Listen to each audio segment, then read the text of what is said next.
Greetings and Sir, 1 minute, sir. I saw it on YouTube. You're saying, sir? Yeah.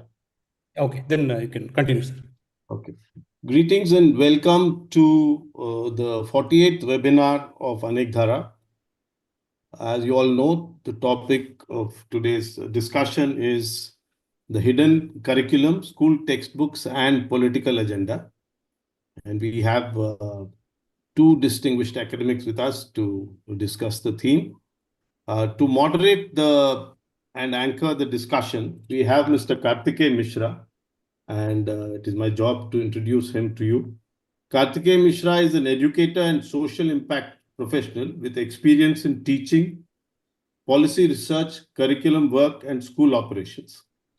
He completed the Teach for India Fellowship, a selective 2-year leadership program addressing educational inequity, where he taught English and social studies in an underserved CBSE school.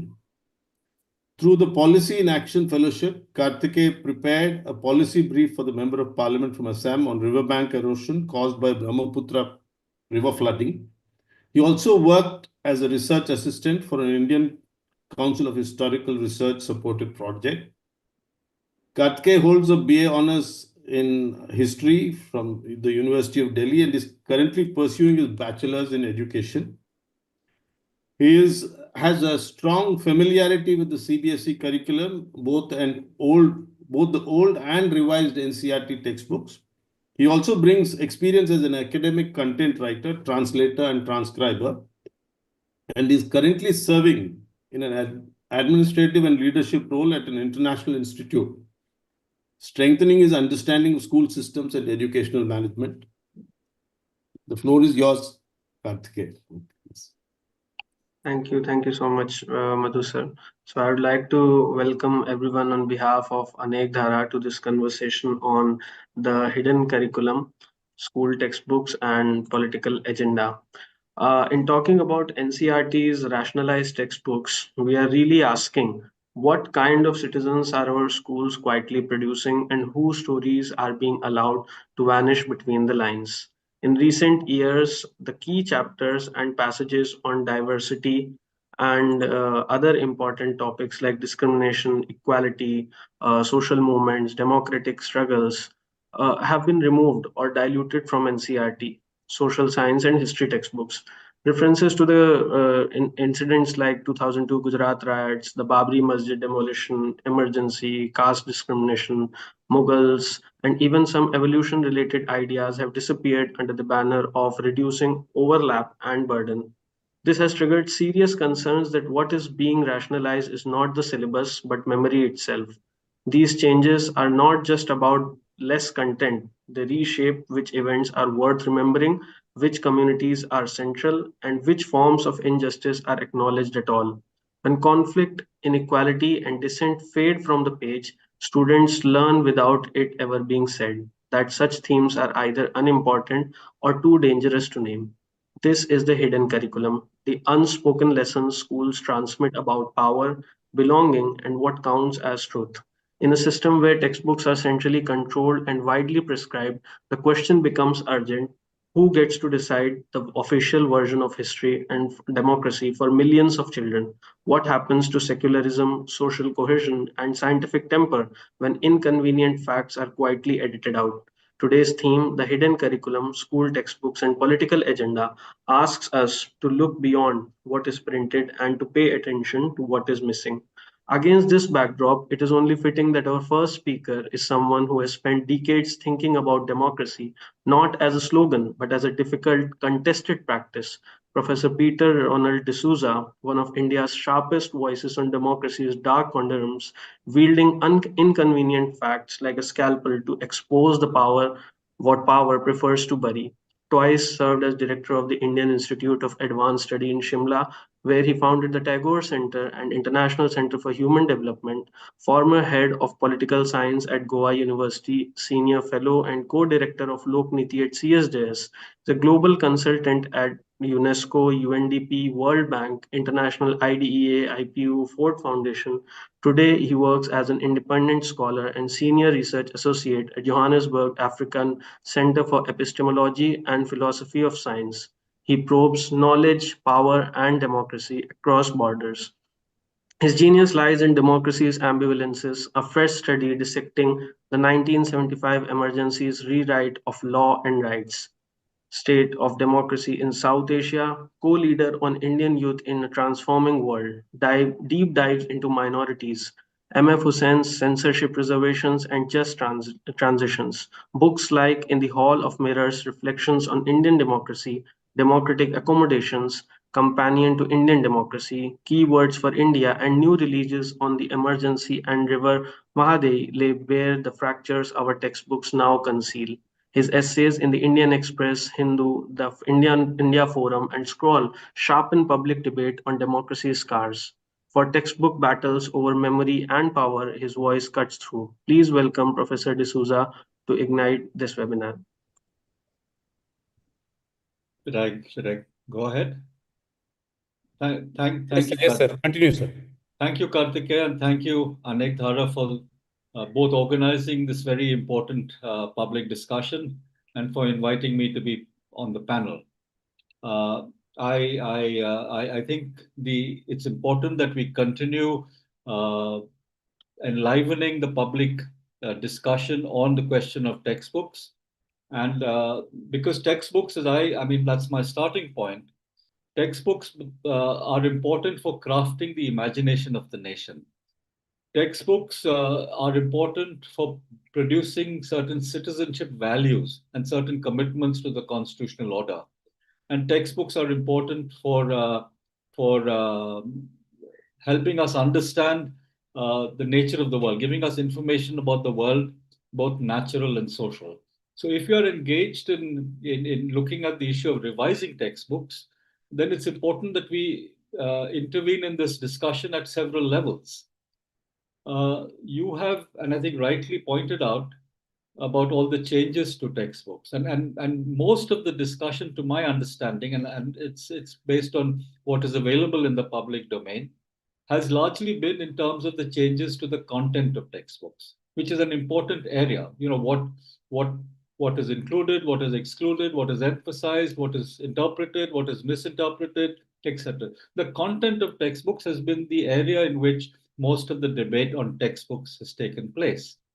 But there are three other areas that have, I think, largely been ignored, and which I would urge listeners of Anekdhara to join in, because Anekdhara is an important platform. The first area, which has been largely ignored, but I may be wrong, is the relationship between NCERT, the new education policy, and the national curriculum framework. So it's a relationship between an institution and the documents that that institution has curated. Because it is from those documents that the guiding principles of textbook writing emerges, right? This is an area that has not been mined and should have been mined by our public debate.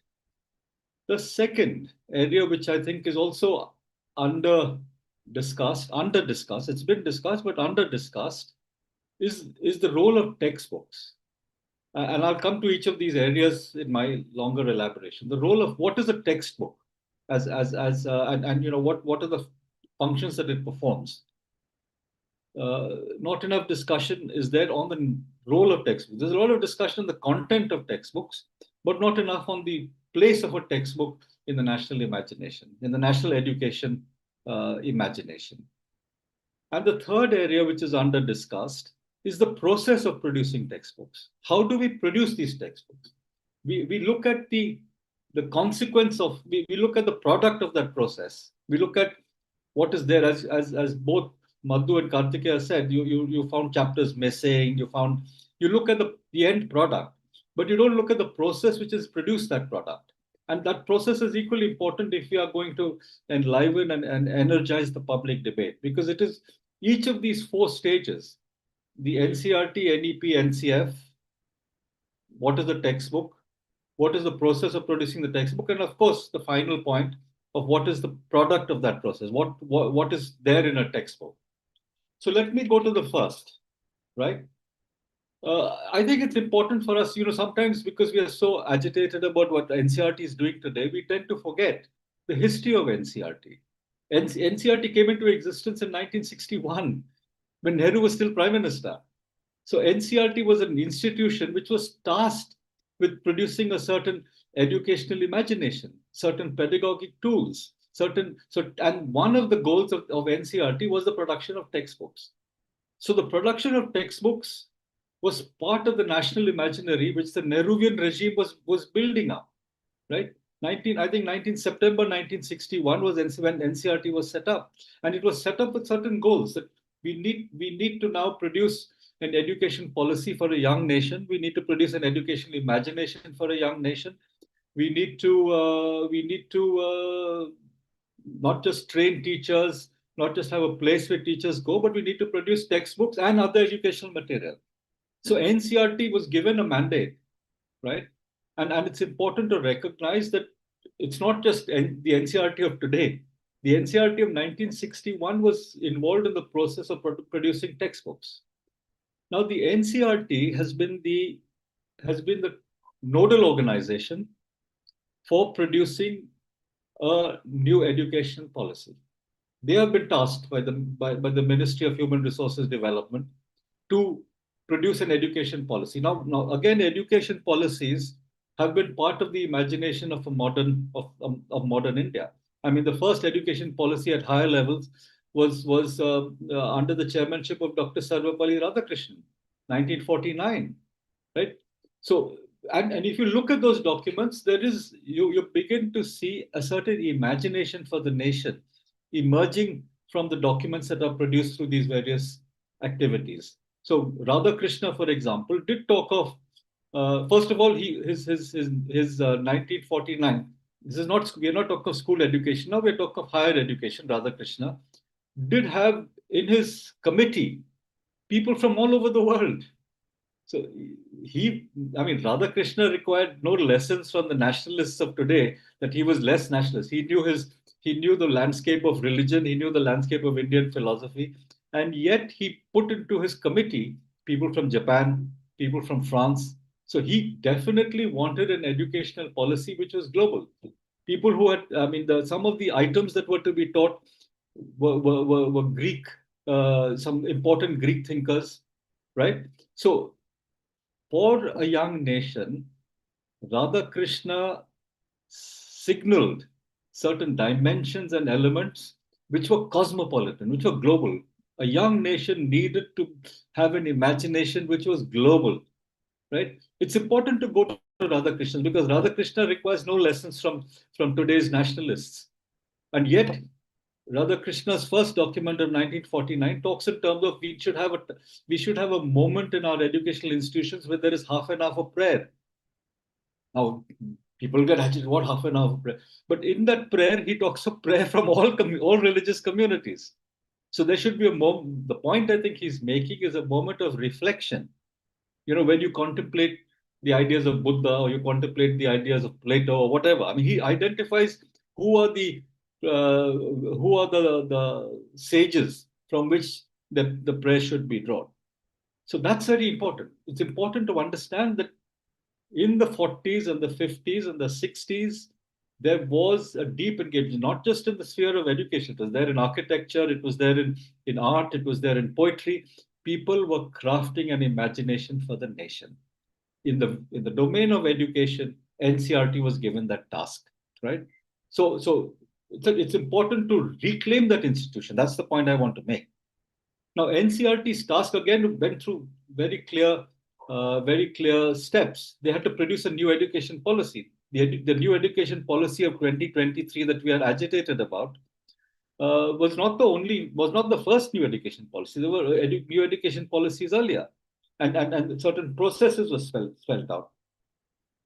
So that's the second thing we must look at. Now, the new education policy of Kasturi Rangan Committee does identify a series of goals for education, not just school education, but education. It talks in terms of interdisciplinarity, it talks in terms of creating a critical imagination, and it talks in terms of an education which is rooted in Indian culture. So where does what is happening to textbook come? It comes from the new education policy outline of what are the objectives of education in India. This we need to engage with. Thirdly, the NEP ambition or aspiration gets translated into a new curriculum framework.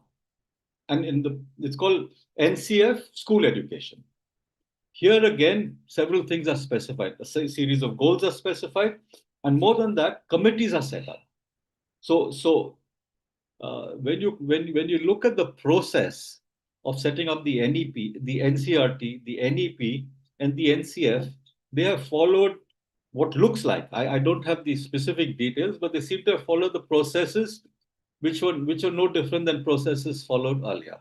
Right? They put their own people in each of these institutions, and these institutions met. But they say very clearly that now NEP will constitute a new paradigm shift in school education, which was recommended in the NEP of 2020. The important point I'm making of spending so much time in detailing out these documents is because Anekdhara and all of us who are listening into this conversation must connect up the changes in textbooks that you're talking about or that you're worried about with the goals that are set up. Because remember, if the changes in the textbook are out of alignment with the goals, the textbook changes have to change, because the higher document is the NEP document. The higher document is the NCF.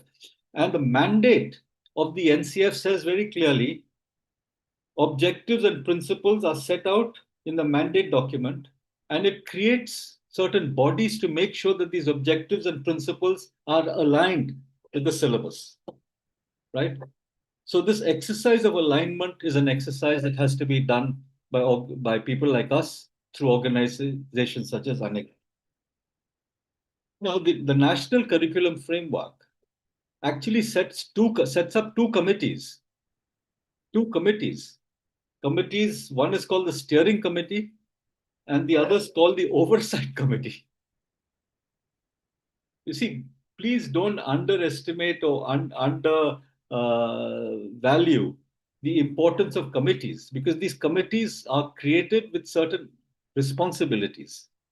Okay, I'll tell you why I'm saying this. Because if there is a committee called an Oversight Committee, then the job of that committee is to make sure that the product, which is the textbook that we are worried about, is consistent with the objectives set out in the committee. Now, the objectives set out in the documents, most of us would be happy with: interdisciplinarity, critical temper,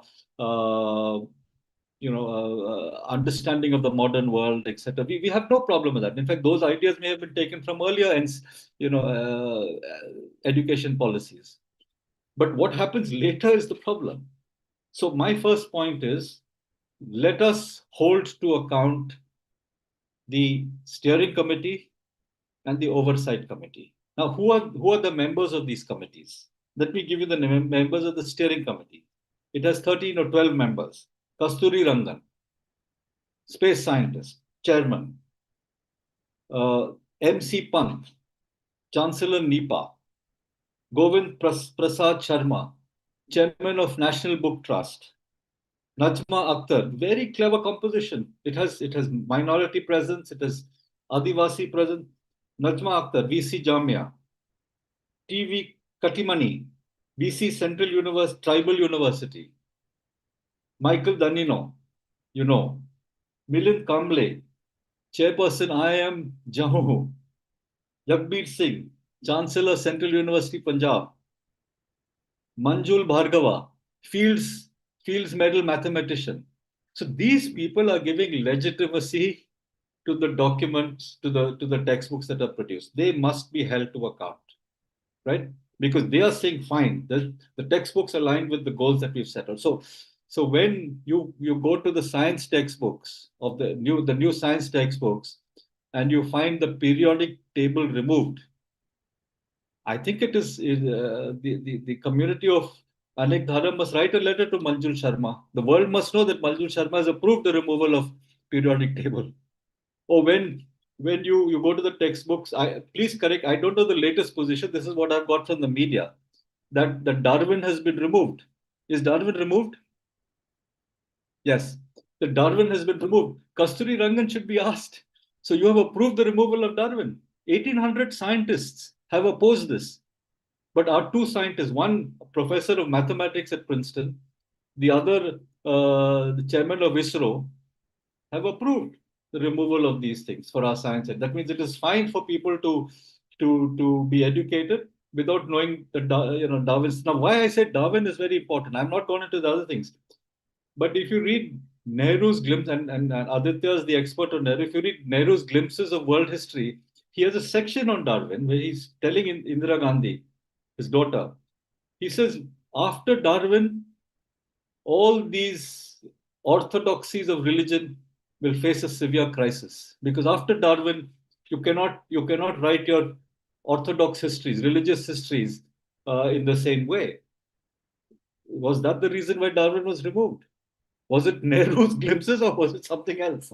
But Darwin is removed. We need to know that.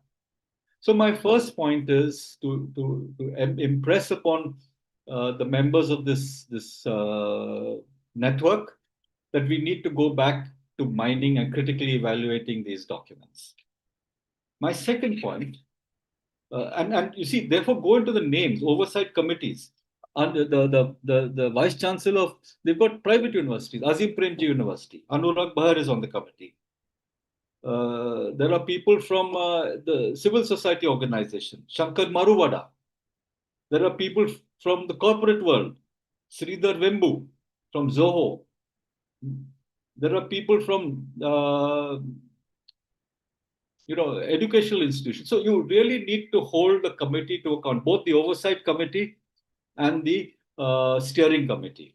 In the NEP, Sudha Murthy is a member of NEP. Has Sudha Murthy been asked, this is fine, you are now the great expert on school education, do you think Darwin should be removed?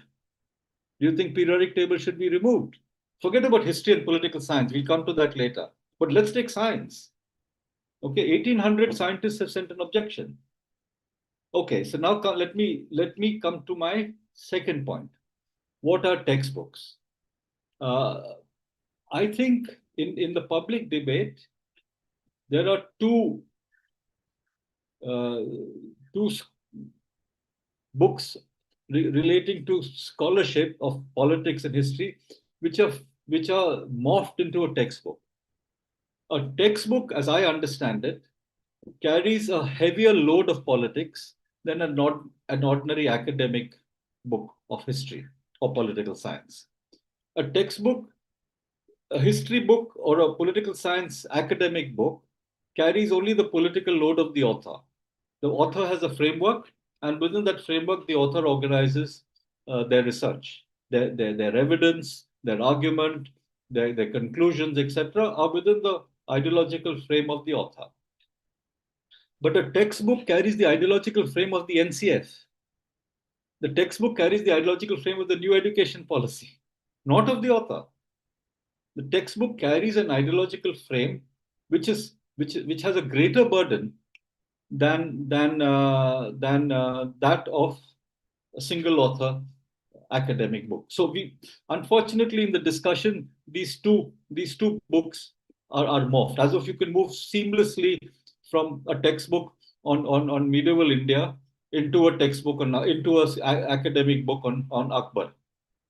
This is I think a logical error, and I think we must make a distinction between these two different kinds of knowledge protocols.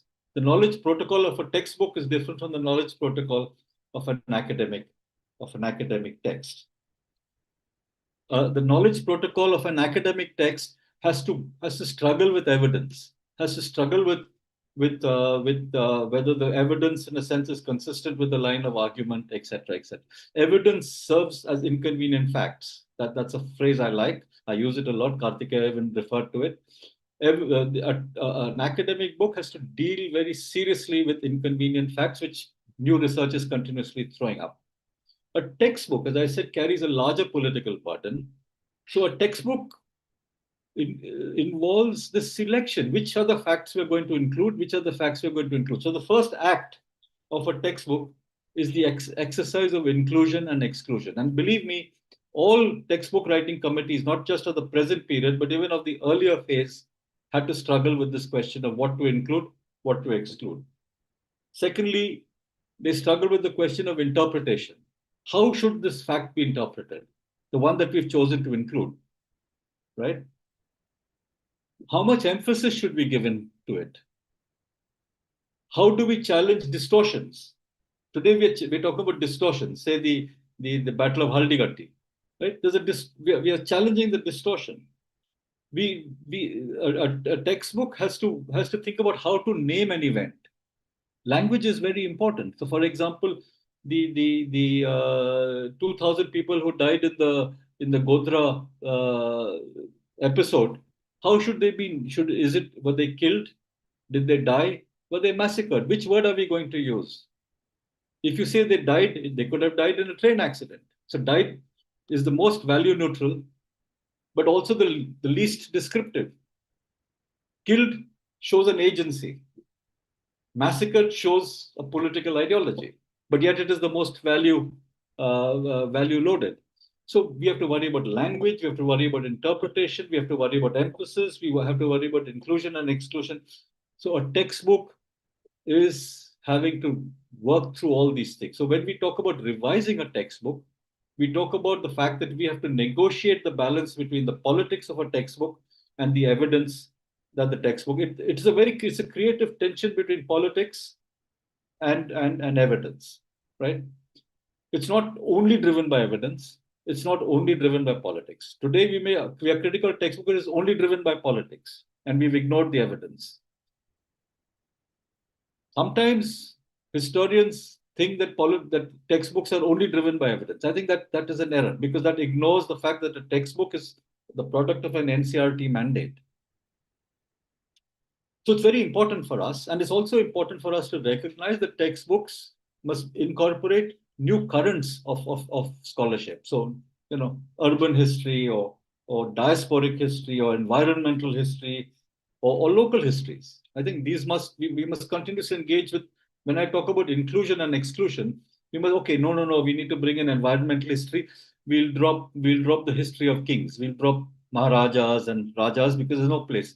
It is a fact. I think it is a fact that we must keep in mind that when they talk of rationalization, I think that point about overload is an important point. Let us not just make it out to be malicious or malevolent.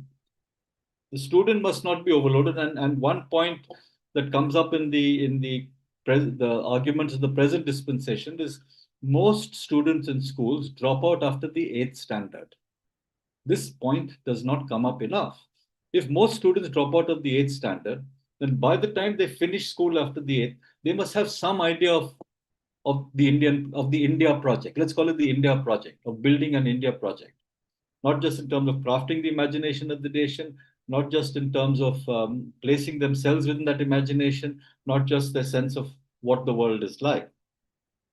So textbooks perform this very important function, and textbooks are therefore different from academic books in terms of the balance between politics and evidence. My third point is about the process of production. Now, if we look at it closely, textbooks don't just drop from the air. They are produced by committees of experts. They are produced by people who are members of oversight committees and steering committees. So who are these members? Who has written the history textbooks? When we did the political science textbooks, we had on the front page the names of everybody. You knew who was part of the committee that wrote the 7th standard textbook or the 9th standard textbook. The names changed. So you knew who was responsible for either error or wrong emphasis or distortion, etc. In fact, I suppose I've been invited because Madhu may know that I was involved in the political science textbooks. And the new NCERT regime decided that many of the things we've included, like Karthikeya said, the emergency, Godhra, etc., should be removed. So they removed it. But they retained our names as authors of this new textbook, which we had not written. The textbook that they produced was not our textbook, but they retained our names for our legitimacy. So we wrote to them and said, fine, you have the authority to change textbooks, but don't put our name on it. We are not responsible for what you've written. They said, no, you have signed over your copyright. So, and they just refused to engage with us. I mean, the only option available was to go to court. So we wrote an open letter. I wrote an open letter. I consulted all the authors. Painstaking process of 6 to 7 days writing to everybody saying what should we do? Okay, this is the draft. Sending it to everybody, getting their approval, and then sending it to the newspapers, and that created quite a controversy. So we need to know who are the experts that have produced the various textbooks. Now, this is important because they may have experts. These experts must be held to account. How many meetings were held? You see, every official process has a record of number of meetings. How many meetings were held for the history textbook? Right? What are the minutes of those meetings? Who attended? Manjul Bhargava, the scientist from, no, I mentioned his name because he has a very high international standing, and I respect him highly for his mathematics. But he is the vice chairman of this process. So Manjul Bhargava, how many meetings did he attend?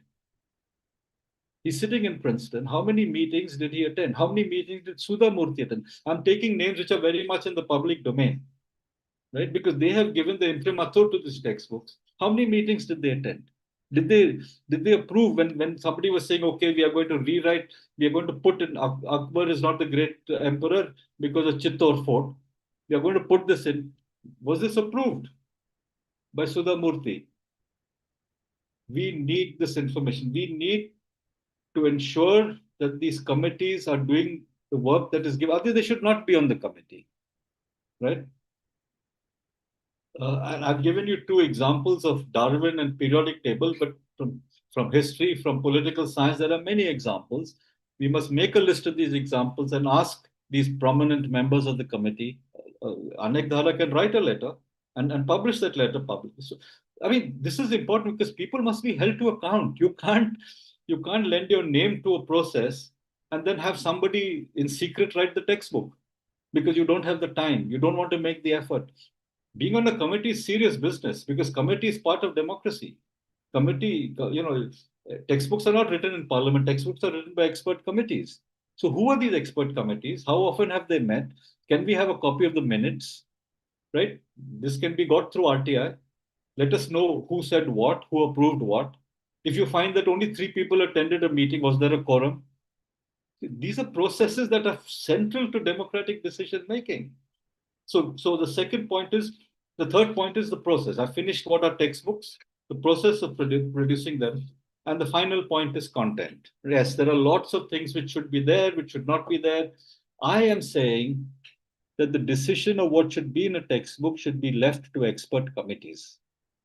It cannot be decided by people who do not carry the responsibility of the committee. So we must first of all ensure that the expert committees have voices from different perspectives and viewpoints. There should be gender, there should be Dalit, there should be Adivasi, there should be minority, there should be nationalist historiography, there should be left historians, there should be, there should be multiple viewpoints in the expert. So the composition of the committee becomes very important. Once that committee is constituted, they must be given the NCF mandate and told, okay, now you produce a 6 standard textbook or a 11 standard textbook. Let them produce a syllabus, circulate that syllabus. I think sometimes we short circuit this process and we think, oh no, we are the experts, we are going to comment on the thing. Focus on the committee minutes, deliberations, decisions, because that you cannot second guess it. You may not like what somebody says, but if the committee is a good committee and they say, yes, periodic table must go because now you can get it online. They may give you a technical response saying you don't need to put in a textbook because it takes up 42 hours in teaching or whatever, 12 hours in teaching. Today, digital tools are available, and UNESCO engages with the question of. I was on a UNESCO report. UNESCO engages with these questions of, okay, in a digital world, how should we reframe our education policies? So we don't know what their answers are, but they must be held to account. My conclusion, I'm coming back to it, they must be held to account, and they must be held to account by public fora such as Anekdhara. Now, content. I think Aditya's is better positioned to argue about what is there, what is not there. Should Tipu Sultan be there? if you're including the Marathas, what should be the balance between the Marathas and the Tipu Sultan and Hyder Ali? These are questions that I don't want to get. But I come from Goa, and I find a lot of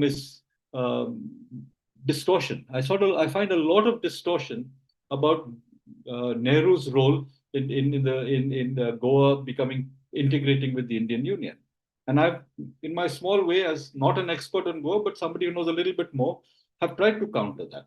So my argument is focus on the experts, focus on their list of what should be included and excluded, and then generate the debate on whether that is enough to create. Remember, I started off by saying crafting a national imagination, crafting a certain commitment to the values of a new nation, new democratic constitutional nation, which textbooks do.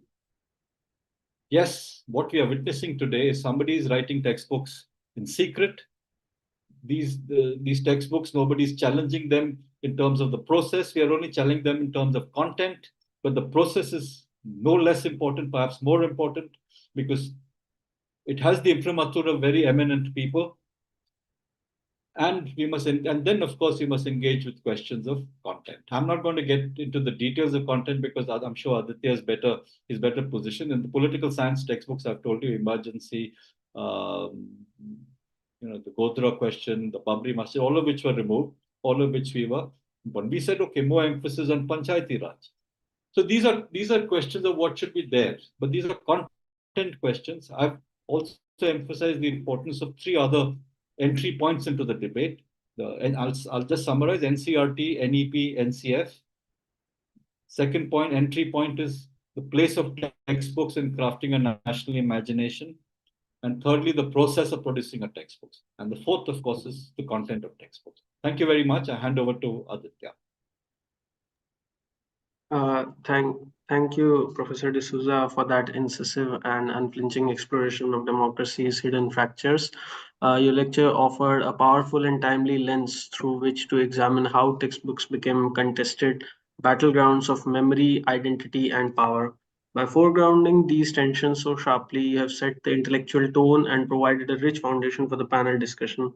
Building on this examination of inconvenient truths in our democratic story, allow me to introduce our next speaker, Professor Aditya Mukherjee, a towering authority on contemporary Indian history whose work directly confronts the very textbook revisions we are debating today. For over 4 decades, Professor Mukherjee served as Professor of Contemporary Indian History at Jawaharlal Nehru University, New Delhi, rising to Dean of the School of Social Sciences, Director of the Jawaharlal Nehru Institute of Advanced Study, President of the Indian History Congress, and its General President.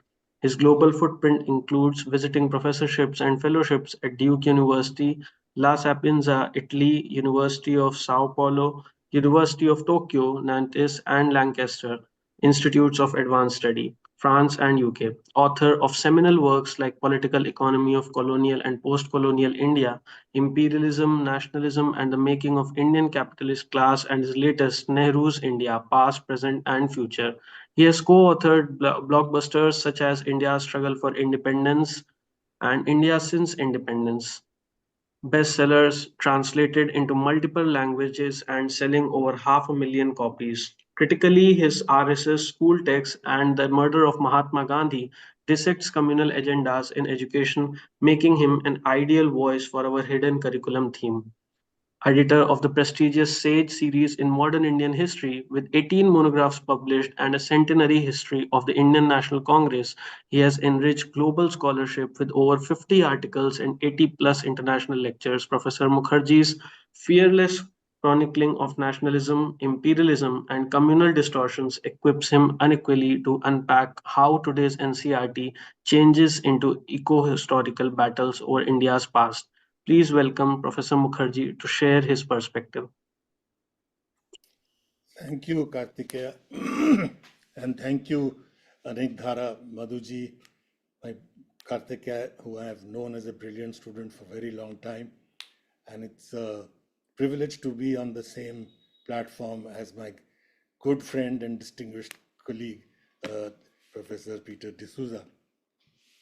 I think we should thank you for promoting a discussion on such an important subject as this at a time when people do not raise questions which are controversial. So you've hit at one of the most controversial things that are happening today. India, I believe, is today witnessing the cynical use of the education system, and particularly history. And I, being a student of history, I'm going to focus on that. Professor D'Souza has spoken about other aspects. This cynical use to destroy the very basis on which the Indian political, democratic, secular system evolved as a result of a 100-year-long freedom struggle. Today, the very survival of the Indian nation state, not only its character, that is not only its democratic character, but I think the survival of the nation state is at stake when you look at what is being done to the mindset that is being produced in among the people through the most vulnerable people at a young age, through school texts. Now, how has history been put to such destructive use? After all, it was called the master discipline, a discipline where all other disciplines come and meet. The queen of humanities, as E.P. Thompson put it in his Poverty of Theory. How is it that such a discipline is being put to such abuse by the communal forces today? What I will try to do is a little bit on what exactly is happening today, but I think just to give a different perspective, I would like to say that what is happening today is not a product of just the current leadership, that there is a long history to what is happening, a long history to the kind of history that is being, or social science that is being promoted. And I'll give you a broad sweep of that. The earliest distortion of history happened simultaneously with the emergence of the modern discipline of history. In fact, one can say that about the economics, sociology, psychology, and all the modern disciplines that do emerge at a point of time when Europe was the dominant ideological force globally. This all occurs in the 18th, 19th century. So in a sense, to use a psychological imagery from psychology, at the birth of the disciplines itself, there is this imprint of what one would call Eurocentric and colonial, because mind you, the rise of Europe and the European nation states happens simultaneously with the rise of colonialism. So both these aspects are built into the emergence of the disciplines itself. And here, when we are talking of history, and I want to emphasize this point, that the communal interpretation of history which is being promoted is a product of the colonial interpretation of history. It is this link between colonialism and communalism is often forgotten, especially since the communalists masquerade as the nationalists.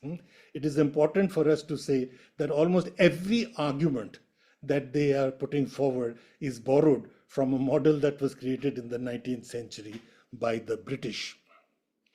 For example, it is in the 19th century, second half of the 19th century, that in order to legitimize their rule, because the earlier legitimation of progress and economic development had been blown to the skies, the only legitimations that remained was that to argue that the Indian people were permanently divided, that the Hindus and the Muslims were two different nations, that India had this history of Muslim atrocity from which the British had to rescue them. Now, all these ideas are there from James Mill onwards. These ideas which are then picked up verbatim by the communalists. I'll give you just a few examples so that you don't think that I'm, just doing propaganda. Look at what Savarkar says in 1937. I just said that the British introduced this idea of the Hindus and the Muslims being two different nations. who were permanently at war with each other. And British rule was required in order to protect one against the other. That is, if we leave, then they will eat each other up. An argument which has been used by almost every imperialist country since the second half of the 19th century. Whether in fact, it started with Ireland, whether it is Africa, Latin America, everywhere, even Middle East, they are always there to protect somebody. Imperialism gives its legitimacy on this basis, that the people are divided and we are there as referees, right? Now, what does Savarkar say in 1937 as the president of the Hindu Mahasabha? He says, India cannot be assumed today to be a unitarian and homogeneous nation. But on the contrary, there are two nations in the main, Hindus and Muslims. These are two antagonistic nations in India living side by side. So this is much before the Muslim League puts up the demand for Pakistan. And once the Muslim League puts up the demand for Pakistan, Savarkar has a second thought. And the second thought is even worse than the first thought. The second thought, he says, oh my God, have I said two nations? He says, no. You cannot say that there are two nations. Hindus are the nation. And the Muslims are a community. And to explain it further, and this explanation is very important, he says, just as in Germany, the Germans are the nation, the Jews are the community. And he goes further and he says, just as in Turkey, the Turks are the nation and the Armenians are the community. And what happened to the Jews and the Armenians, as you know? Massacre. And this is repeated ad infinitum in the writings of the Hindu communalists. Look at the Germans, look at what they do to their the communities, suggesting that we should do the same with the Muslims. At that time, they were only suggesting, now they say it openly. If you read today's Indian Express, you would find that Subhendu Adhikari, the BJP leader from West Bengal, said that we must do to Bangladesh what is happening in Gaza. That is, this ethnic cleansing, this wiping out of a community is legitimate. And particularly if it is against Muslims, it is, it will reward you with heaven. Okay. It is this colonial view which used for divisive purposes, which has been used relentlessly by the communal forces while they're declaring themselves as nationalists, calling themselves Hindu nationalists. And I must point out that this term Hindu nationalist is an oxymoron. It's a contradiction in terms. In a multi-religious society, if you are a Hindu nationalist, then you're dividing the nation. For an entire colonial period, no nationalist leader ever referred to the communalists as nationalists. They did not use this term Hindu nationalist, Muslim nationalist, Sikh nationalist. In academia, it's been popularized by people like Christopher Jeffrello, partly because they find in Europe difficult to explain what we mean by communalism, so they've substituted with nationalism. But I think it gives the completely wrong message. We must call them what they are. Call them racist if you like, if you do not understand communalist. But certainly by no definition can they be called nationalists. And Jawaharlal Nehru was very clear on this. He repeatedly said that majority communalism can easily masquerade as nationalism, but what they are in fact are sort of unqualified anti-nationalists. In fact, just as secular democracy were two terms used simultaneously, almost together, the words secular democracy, communal loyalism was also two terms which went together. There was no question of nationalism in that. What the colonial and communal interpretation does is repeatedly emphasizes and imagined permanent conflict and trauma in history, which is what then they use to popularize the current effort at dividing the people. I'll give you two examples, one very recent and one very old.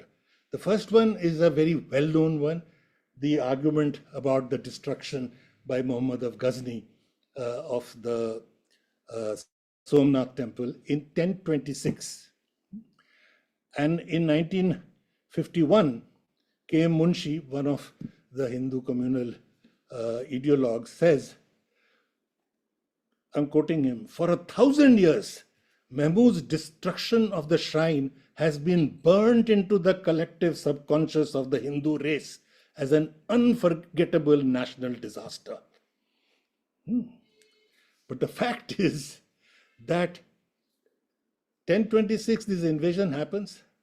Till 1843, nowhere did anybody ever mention this as this unforgettable, assault on the Hindu mind, etc., etc. In 1843, this term is used for the first time. This term of this trauma among the Hindus is used in the 19th century in the British Parliament. It's a colonial idea which is picked up. And then a historian whose job is, as Professor D'Souza said, to look at evidence, Professor Thapar decided that let me look at the evidence. What is this trauma, this Ghazni business, the Somnath destruction did? And she looked through multiple sources in different languages and comes to the following conclusion. I want to just tell you the story because I think similar things are happening today. She finds that 150 years after the Somnath temple was destroyed, it was rebuilt by a Hindu king, and there is no mention in the records of Ghazni having destroyed it. It's irrelevant. More important, 250 years after the destruction, a Muslim trader is given land in the precincts of the Somnath temple estate to build a mosque with the support of the priests, with the support of the local ruler and the community in that area. No trauma. The trauma appears only in the 19th century. And then that trauma is built up. Why did I give this example? The trauma about Ram's birthplace having been appropriated by Babur.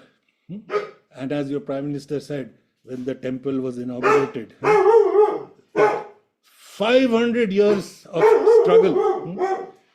You have to excuse me for a second. I have to let out the dog. Just 1 second.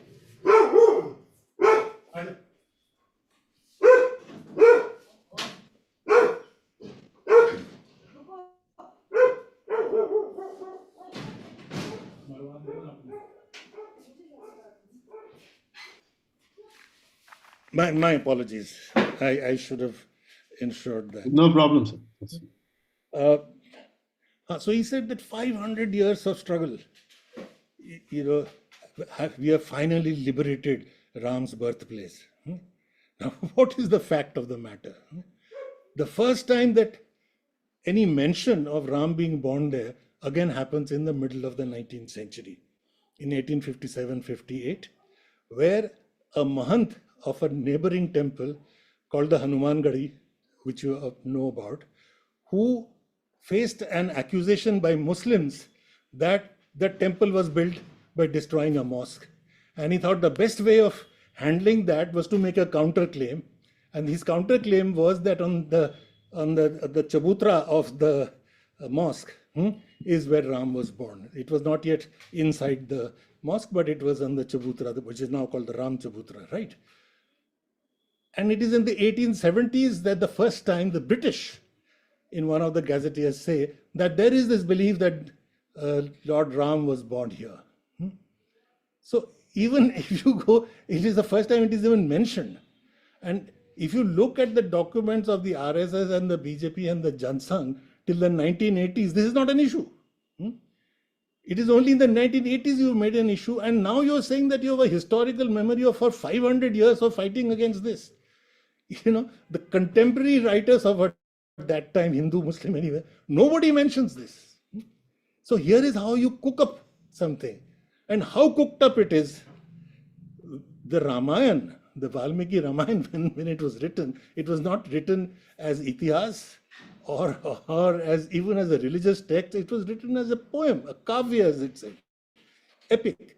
And in that epic, Ram is supposed to be born in the Treta Yuga, which comes thousands of years before Kali Yuga, which is itself 3,000 years old. And you know where Ram was born. And as historians have said, that you don't even know where Ayodhya was. The name Ayodhya is given to this city which was earlier called Saket. It is renamed Ayodhya in the 5th century AD by Skandagupta. So you see, when you don't even know where Ayodhya is, you claim that, again, historical memory, that we know that Ram was exactly born in this spot, and we must avenge, the taking over of that spot by the Muslims, etc. So I'm saying these two examples I just gave to suggest that how imagination, mythology, lies, anything will do to try and make a historical account. And our historians' job is to challenge it at every point when they do. And in fact, I'm proud to say that the Center for Historical Studies, as a center, 23 or 24 of us, produced a document when this Ram Mandir Babri Masjid controversy was occurring, to mention precisely some of the facts that I've brought before you today. Okay.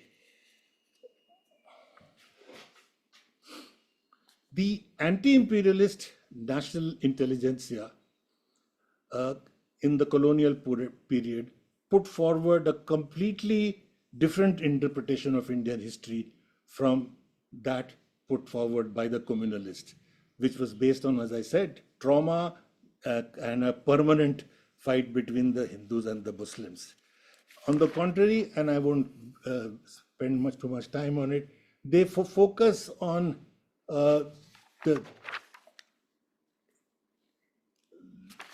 on how Indian society organically dealt with differences over time, whether of religion or caste, through birth of new religions like Buddhism, Jainism, Sikhism, the Bhakti and the Sufi movement, etc. That it is not that there were no differences, but they were finding organically ways of dealing with it. And the nationalist intelligentsia focused on the critical aspect of India's civilizational history, of their ability to live with difference, adjust, resolve, transform rather than crush.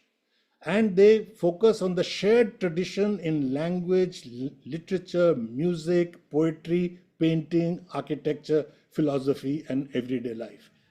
That is also part of history. It's not only the battles and the killings and the lootings, which of course happened, and the lootings, as has been now pointed out, ad infinitum, was not only of Muslims destroying Hindu temples, but Hindus destroying Jain and Buddhist temples, and one sect of Hindus destroying the other sect of Hindus' temples, etc. Temple destruction is no monopoly of the Muslims by far, by a mile. So, and Nehru, in the Discovery of India, in fact, in one place puts together this effort to bring out an alternate view of Indian civilization.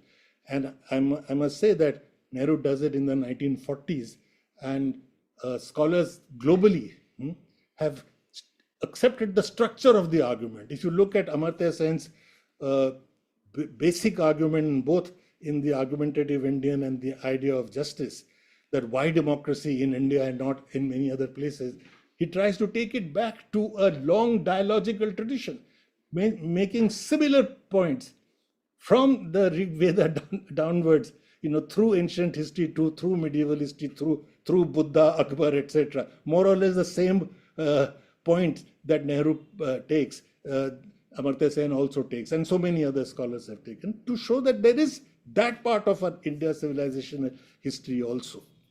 All right. Now, this challenge to the colonial communal perspective occurred in the colonial period, not in academia, because if you did it, you wouldn't have a job, right?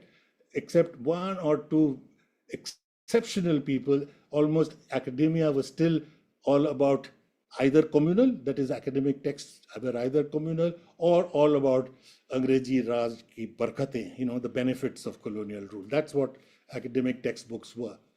It is after independence, as Professor D'Souza has mentioned, that an extremely high level of scholarship in history, political science, sociology emerges in the 50s and 60s.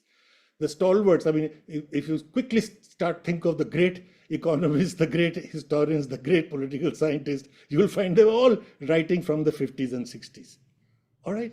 So a breakthrough occurs, an alternate view of looking at our own history, our own civilization and society.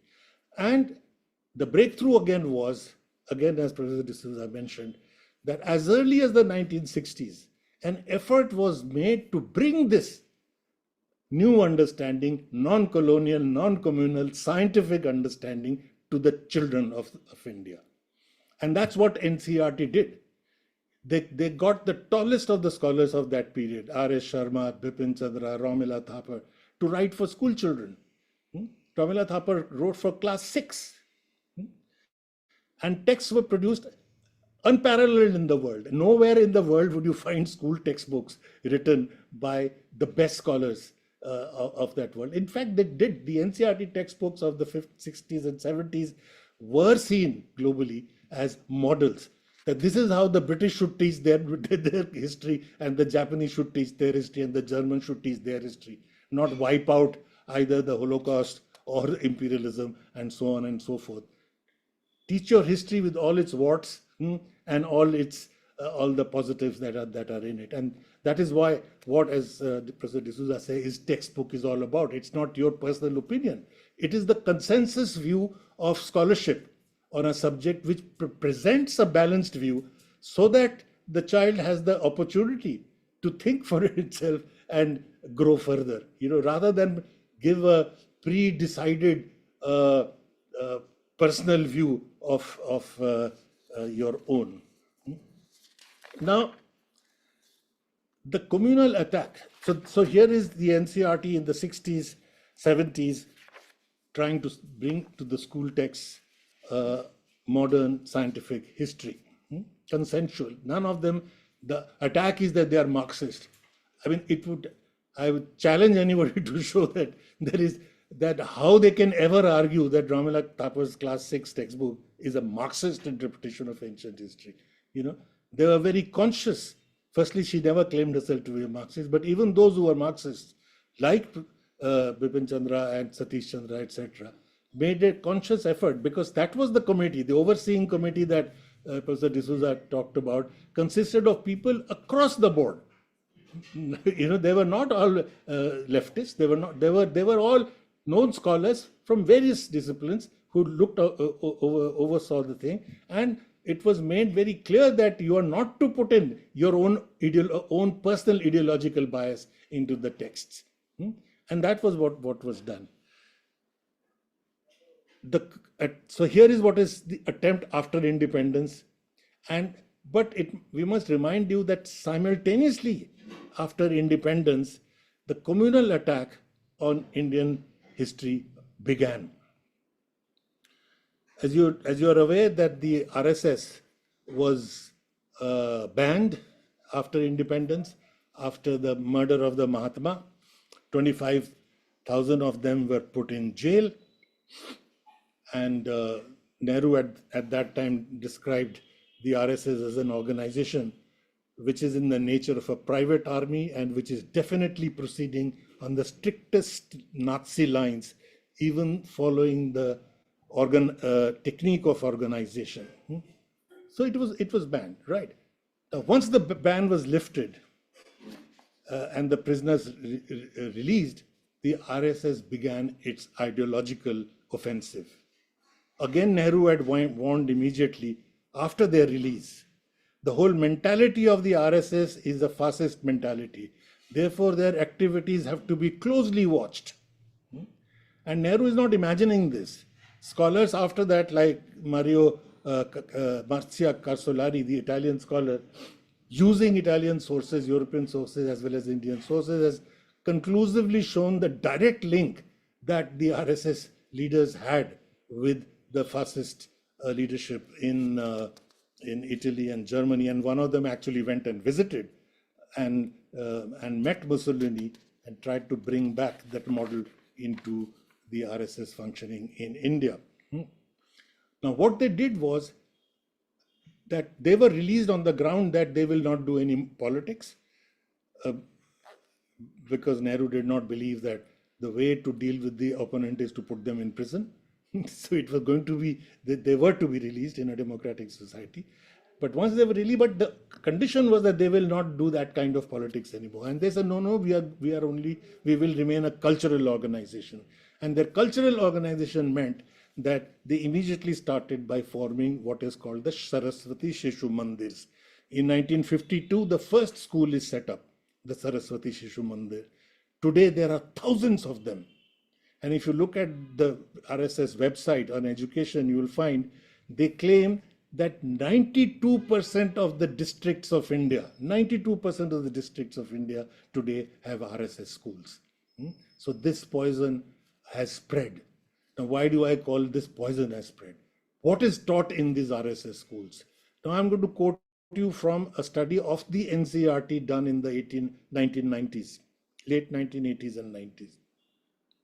Looking at all these RSS textbooks, what they are teaching. And I'll just give you two examples. There are hundreds of them. They're easily available. We've written about it in our book that Karthikeya mentioned, the RSS and school textbooks. Here, the effort is to demonize the minorities. For example, what a 9 or 10-year-old in class and 4 and 5 would read what Islam meant.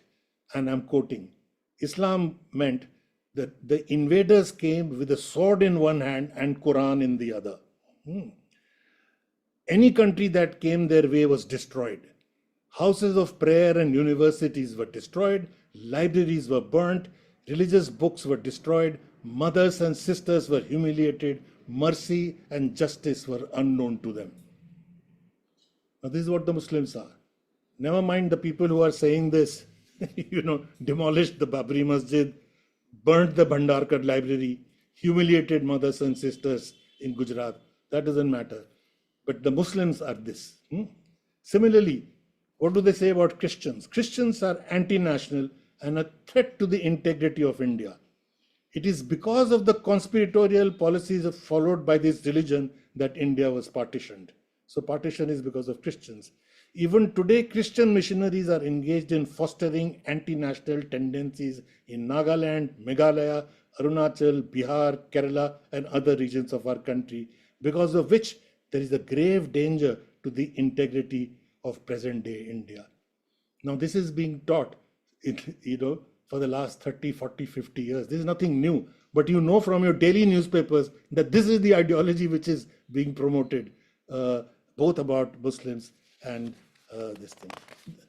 One could go on about the RSS textbooks where they eulogize Hitler, and I mentioned how they say that how he created race pride in Germany and so on and so forth. In the RSS Hindu communal lexicon, Muslims and Christians, as you know, are not accepted as Indian. They are supposed to be foreigners. And the basic argument was given by Savarkar. He is the ideologue, the basic ideologue. He said that only those whose Pitri Bhumi and Punya Bhumi are in India can really be called Indian. So the Punya Bhumi that is the Holy Land of Christians and Muslims are not in India, and therefore they can never be Indians. So only Hindus are Indian, the others are not.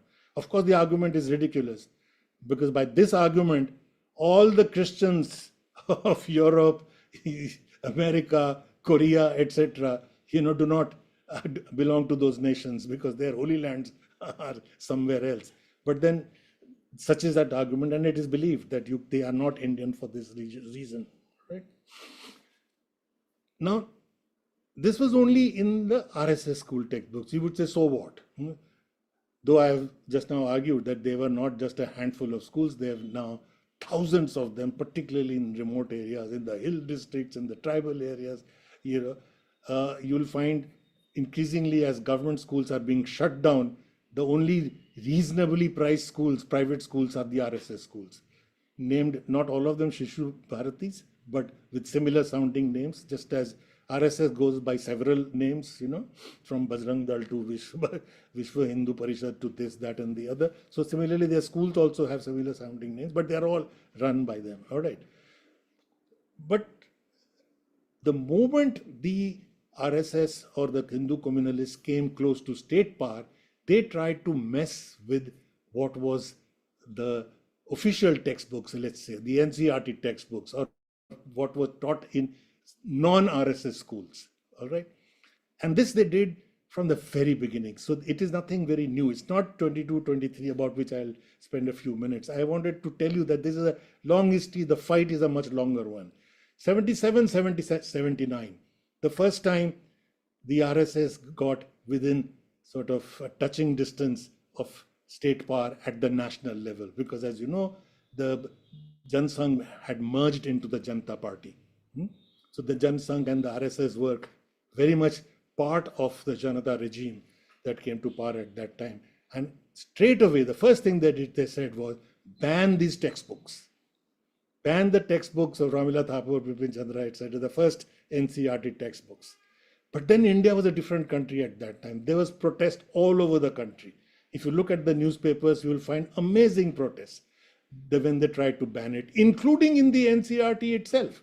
They said that how can we ban, some of our best products?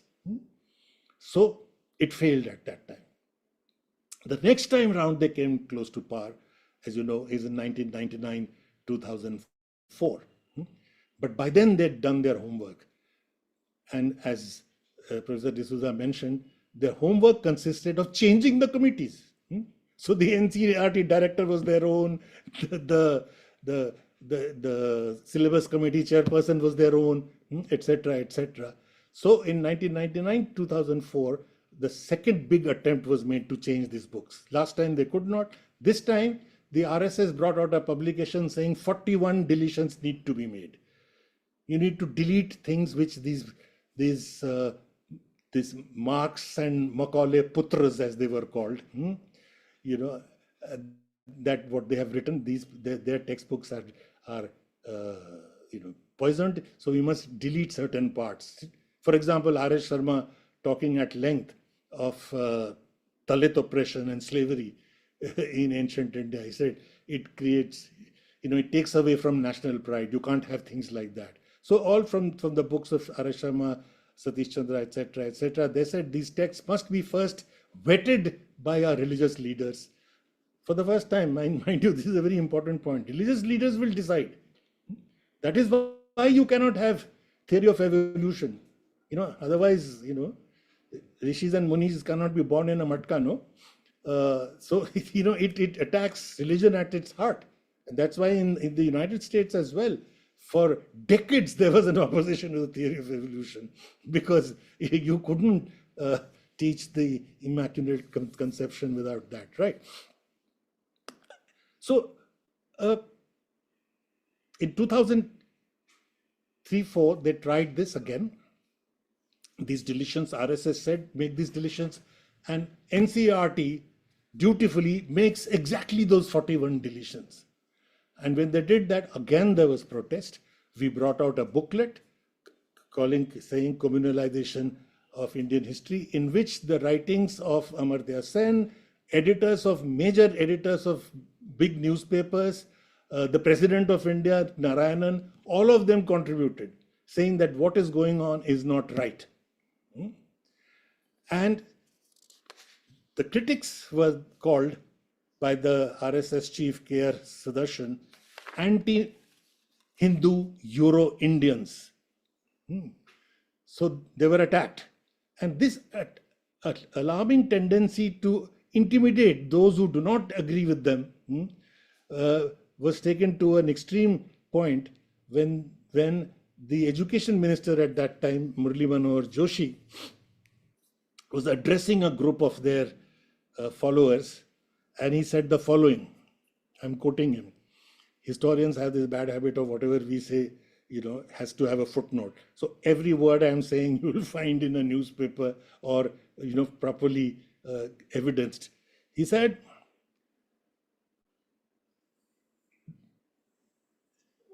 that history written by these scholars is intellectual terrorism, which is more dangerous than cross-border terrorism. This is at the time when the parliament attack had happened. So there is, and he said it must be countered effectively.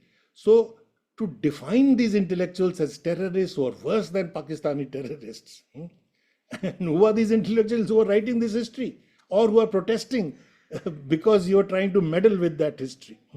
So this tendency, a fascist tendency, it's come straight out of Mussolini's book, that if you don't agree with the government or its leader, you are anti-national. So the government and the leader become equal to the nation. So that is why all of us are anti-national, because we critique the government, whereas our job in a democracy is to do so. If we do not do, we are not a democracy. Okay. Now, this is 2003-04. They tried to make this. We brought out, as Professor D'Souza said, that intellectuals must question. So we questioned. So we brought out a whole book called Errors in the history textbooks written by them. They produced another set of textbooks, and we wrote it called Index of Errors. Professor Irfan Habib wrote the medieval critique. I wrote the modern, and Professor Suviraj Jaiswal of the ancient books. And we pointed out hundreds of errors apart from just plain errors, apart from the ideological bias. So eventually those books had to be withdrawn still. But then they got withdrawn only in 2004 when the regime change occurred. The less we say about 2004 to 14, the better, because here was an opportunity that the secular forces had of making a concerted effort to undo the damage that was being done by the RSS kind of propaganda. In no civilized society in the world can you teach racism, right? And here we were teaching communalism openly in textbooks, and no action was taken. Many committees were set up.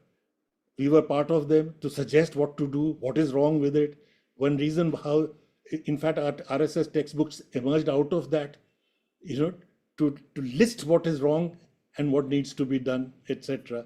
But nothing was done, and we pay the price for that today. 2019, the BJP comes to power again in the center, but still in a coalition. And identically as it was done in 2003-04, first RSS produces a critique, and then it is implemented by NCERT and other bodies. Same thing happens here. A critique is produced by the Public Policy Research Center, PPRC, which is headed by Dr. Sumit Bhasin, who's the national convener of the e-training cell of the BJP.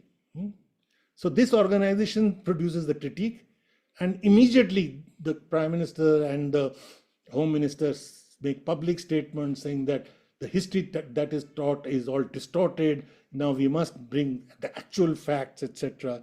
And the UGC produces this ridiculous curriculum framework.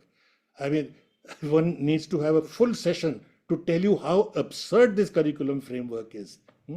And Professor D'Souza is absolutely right that people who give their names to the NEP and who do not raise their voice in a curriculum framework which even a schoolboy will show to be absurd, need to be hauled up. And let us find ways of at least holding up those individuals. Though I don't think that will take us very far, but still, there should be some accountability to what you are doing. So, as a result of this curriculum framework, which and the NEP, as he said, has very big words: interdisciplinarity, the authority and the autonomy of the teacher, this, that, and the other. But the reality is exactly the opposite. The NEP also mentions, by the way, our, going back to our traditional glory, and even the word Vishwaguru is mentioned, etc., etc. So there is that angle to it. But otherwise it appears very scientific, etc., but has led to a kind of history where the assassination of the Mahatma cannot be mentioned. Even if it is mentioned in one line. You cannot say who killed him and for what reason. There were only 3 lines in these textbooks, which were recently removed in 2022. Those lines said that the Mahatma was killed by a Hindu fanatic for his belief in Hindu-Muslim unity. Now all that is cut out. Single line, Mahatma Gandhi assassinated on such and such date. That's it. You cannot talk about that. You cannot have even a mention of Jawaharlal Nehru. There are textbooks in Rajasthan which talk about the national movement and post-independence India without Jawaharlal Nehru. 17 years you're prime minister, 30 years he fights against the British, 10 of those years in jail, doesn't even get a mention in a text on modern India. I mean, this is, as I said, this is not history, this is politics at its worst. The ideological offensive has now gone way beyond a distorted interpretation of history in the academic sphere. We must highlight that, but we must also be clear that it has gone way beyond that. There is a totally false propaganda of national pride in a mythical past, and that mythical past is only associated with the majority community, and a propaganda of victimhood of this majority community created by a minority which is going to attack them. Now, this is a classical recipe for any fascist regime, and this has been so beautifully brought out by Jason Stanley in his outstanding work, How Fascism Works, where he compares what's happening in the United States, with India, and with several other countries, and shows exactly the same pattern. Now, this is what we are doing. We have this amazing mythical past. So your prime minister will say that, in a public function, with doctors sitting there in front of him, all faces you will recognize, doctors, film stars, great intellectuals sitting in front of him, saying that in ancient India we knew plastic surgery. Otherwise, how did Ganesh get his elephant snout? And he gets away with it. Nobody even stands and walks out, right? The governor of Bengal, inaugurating an engineering fair in Calcutta, gets away by saying that when Arjun in Mahabharata fired his arrows, there was a nuclear bomb in front of it. He had a nuclear tipped arrow. So he's rewarded by being promoted to becoming the vice president of India. So you have this great ancient past, which is now coming to naught because of the threat of the minorities. They face a great threat. What is the threat? Now, the threat is first remind them of Muslim atrocities in the past. So Aurangzeb. Then you talk of the infiltrators, the Ghuspetiyas. 6 or 7 of them, I believe, have been caught. But, these infiltrators who will completely take over your country. Third, because polygamy is permitted in Islam, they are multiplying so fast. And now all studies, including by the last election commissioner, has shown that this is rubbish, that the number of children is not related to religion, but to income and education and stuff like that, particularly education of women. All of them are put together to show that there is this threat. And of course, the threat of sexual assault. Again, this is classical textbook matter. The minority is always those who are going to, assault your women. So therefore, this love jihad business is part of that. So this has led to public lynchings of the minority community with the state machinery looking away. After the Ayodhya demolition, they have now said Kashi and Mathura, and demands are appearing that historical wrongs must be corrected, and they can be corrected only when thousands of mosques which have been destroyed.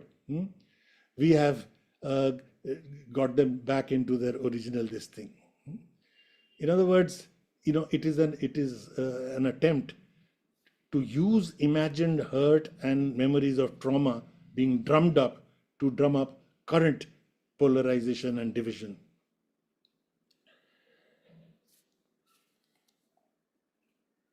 This distortion and falsifying of history, of negating achievements of the Mughal period, etc., like the Taj Mahal not being Taj Mahal but Tejo Mahal, built by a Hindu king. We used to think these were what Purushottam Purushottam Nagesh Oak used to say.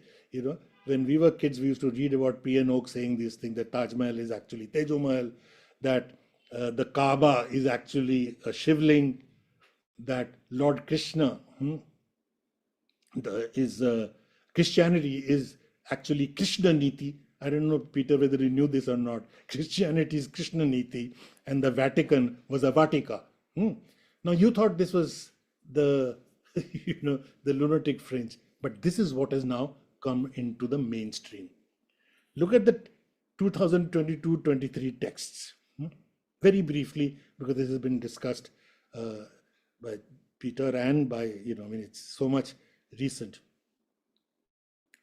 They've removed, as you know, large sections of the Delhi Sultanate and the Mughal period from the textbooks in the name of rationalization. And when we had and I participated in a public debate with the NCERT director on this, that what is the basis of this rationalization? He said, we are removing faltu subjects. Faltu is the word he used. Faltu means useless. So the Mughal period is faltu. And rationalization, in the section in political science, Peter knows this very well, there is one line which says that in the making of the Indian Constitution, several people headed committees and played a role, and in which the names of, Sardar Patel, Jawaharlal Nehru, etc., 3, 4, 5 people are mentioned, and Maulana Azad. Maulana Azad is removed. 2 words removed. So the school bag has become light. In other words, it is utter rubbish to say that they are rationalizing. That is not what the issue is. The issue is to erase, as far as possible, the Muslim part of our history, and whatever you keep, to try and demonize that. And the political agenda is not even hidden. Immediately after making these deletions, when there is a protest, the BJP leader, who's now become a minister, and I believe of culture, if I'm not wrong, says these so-called Mughal emperors, I'm quoting him, were thieves, pickpockets, and they belong in the dustbin, not in textbooks. Akbar, Shah Jahan, etc., etc. And then he goes on further to say, the truth of Mughals should be brought out. Loot, adultery, atrocities, relationship with their daughters and sisters, hatred for the art, literature, and music. So there is an open defense, political defense of taking away one of nearly 300 years, one of the most important periods of Indian history. I mean, if the Mughal period was that bad, how come that at the end of the Mughal period, India produced 8 times the GDP of the United Kingdom? 8 times. Apart from the economic factor of that, this is the period which produced the finest elements of a composite culture. It produced the Kabirs, the Tulsidas, the Amir Khusros, the Guru Nanaks. Now you wipe that period out. It is as sinful as wiping out the periodic table, or even the chapter on the Industrial Revolution has been removed. Because after all, why do we need the Industrial Revolution? Because we knew how to make planes in ancient India anyway, So all this knowledge was there till the Muslims made us forget it. I'll just quote 2 or 3 lines from not biased sources like us, but what the world thinks is happening in India.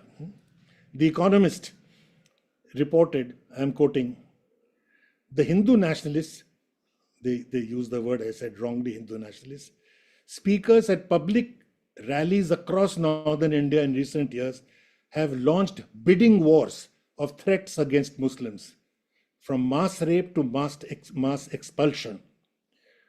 Haribhushan Thakur Bachaul, a BJP politician in Bihar, declared that Muslims should be burnt alive, just like effigies of the Hindu demon Ram.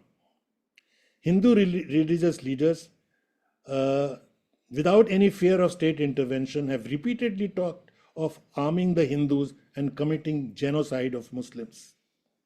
Following a mini riot in Delhi in 2022, we are all aware of this one, provoked once again by a sword-waving youth menacing a mosque, Kapil Mishra, a local BJP leader, said, they should be identified and their homes should be bulldozed. A few hours later, bulldozers duly rolled in, smashing Muslim property for alleged building code violations. This bulldozer as the imagery of what awaits the minorities spread rapidly.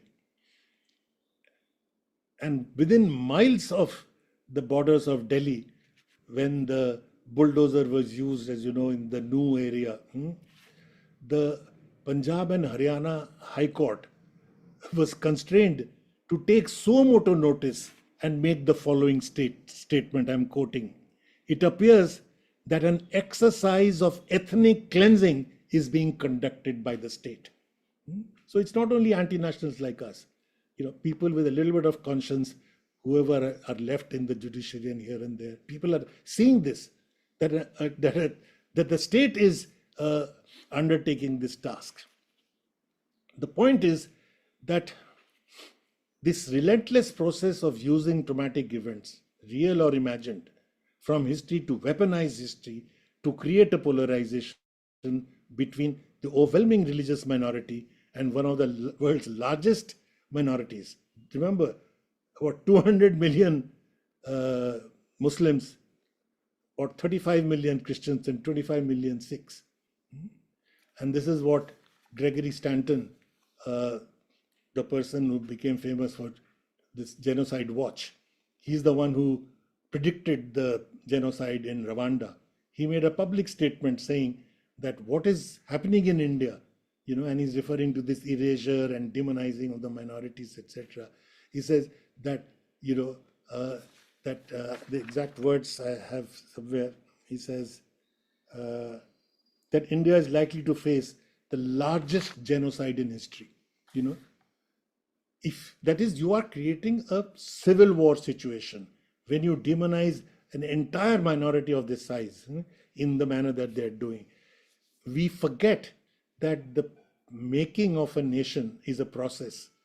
Nation states did not just drop from heaven. The emergence of the nation state was a process, which means that the undoing of the nation is also a possibility, as we have witnessed right in front of our noses.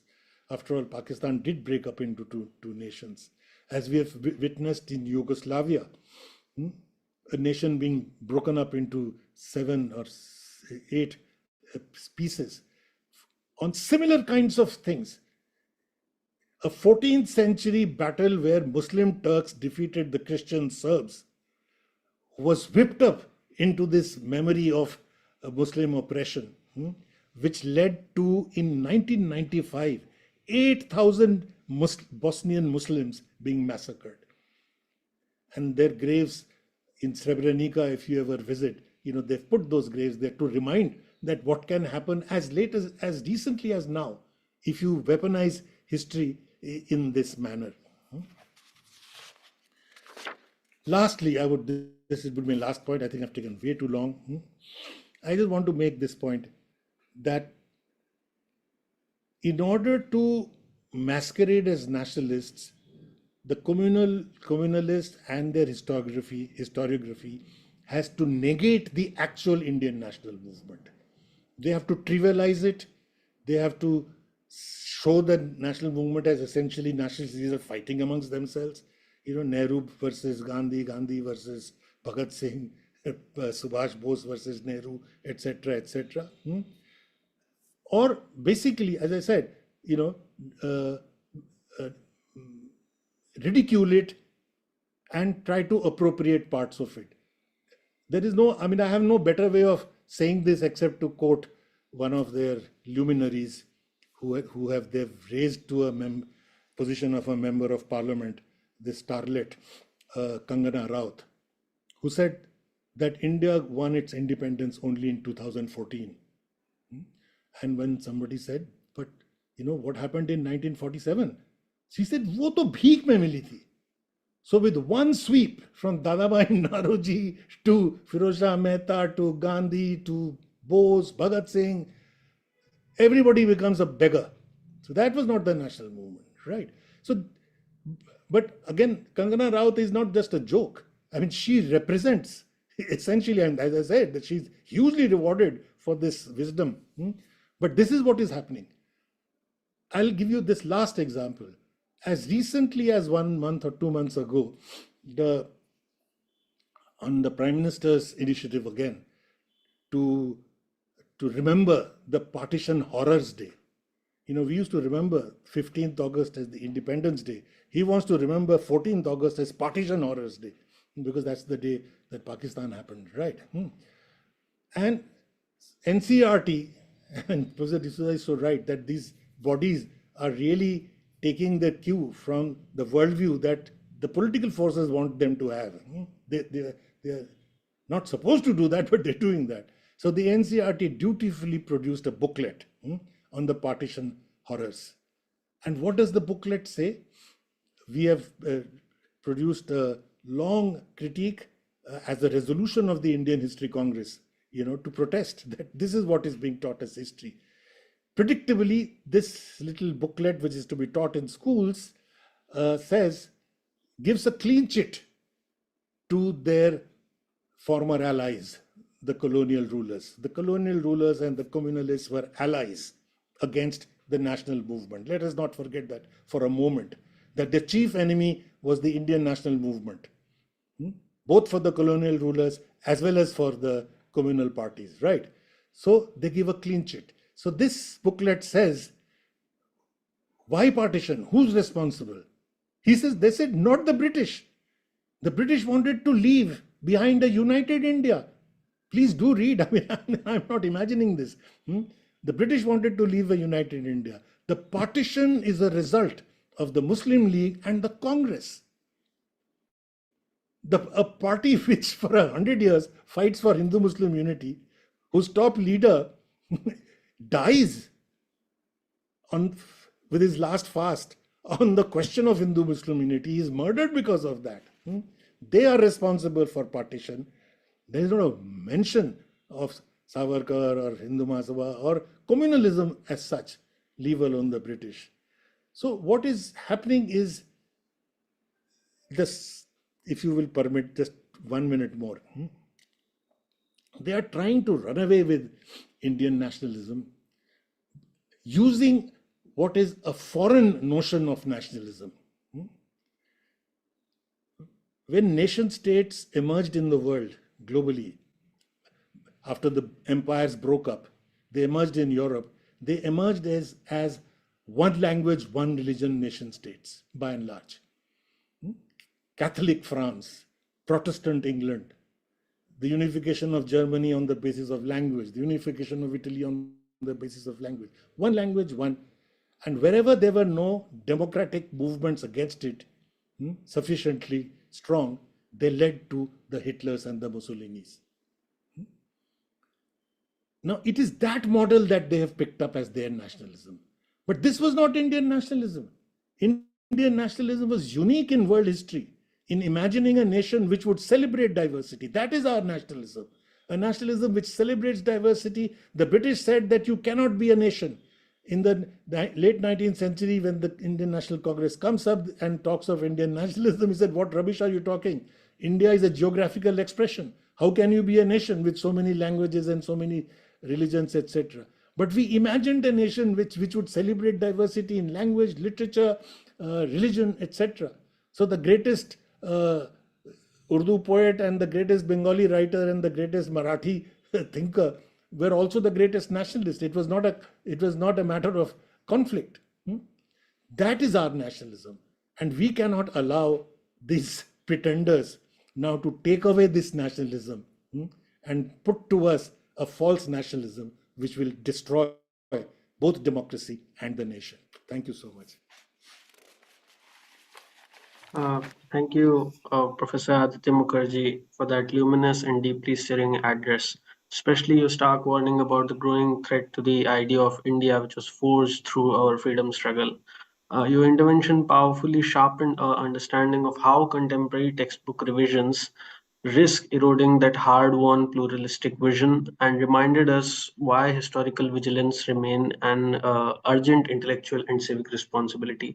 I'd also like to thank once again Professor D'Souza for his lucid exposition of the anatomy of textbooks making and for compellingly arguing that our resistance must be grounded in the violation of due process itself, not merely in disagreement with the content. With your permission, professors, I'll now turn to some thoughtful questions sent by our audience to deepen the vital conversation. So I have some questions in the chat box. The first one is from Vikram Simha Rao, asking, while the objectives of the previous governments have been to keep society together, was their attempt to deliberately suppress those historical facts which would have disturbed secular fabric, and whether the government is justified to correct those facts? So if any one of you would like to answer that. You see, this notion, again, propaganda is propaganda. These notions emerge from WhatsApp. That all the focus has only been in northern India. There has been overwhelming focus on the medieval period. Rubbish. Pick up any textbook, a child's textbook, and you will find so much there on the Cholas and the southern part of India. This is what you're imagining has happened. That nobody talks about, any temple destruction or anything of the sort. Of course, but the issue is not to exaggerate, not to tell lies. Work has been done, for example, by this American scholar, you'll remember the name in a minute, on temple destruction. He said, let me see, how many have actually happened. And he spent decades working on it and could produce only a handful, So should we be focusing on that? That there was no question. In fact, earlier regimes made an effort not to use their political power to determine the kind of history that was being written. Okay, if Marxists were dominating, let us assume, was the Congress Party a Marxist party? Now, how is it that they allowed left economists and left historians and left political scientists to write? Because the idea was to allow the best scholars in the field, and some of them happened to be from the left. Okay, thank you. I just want to respond to that question slightly differently, not to go into the content question, but to remind the audience that what was being attempted was crafting a certain imagination of the nation, right?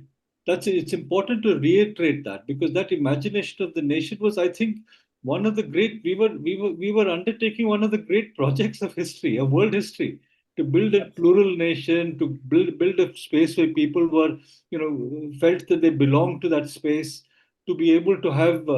Now, if in this process certain historical facts were foregrounded and some were backgrounded, that was a decision taken by various committees. We can argue with that. We can revise that. So I'm not against revision. I'm completely against the idea of correction. See, these are very crucial words. Revision is, new evidence. Today, maybe the nation is much older, much more balanced to be able to deal with certain. But these are decisions which were based upon crafting an imagination for the nation.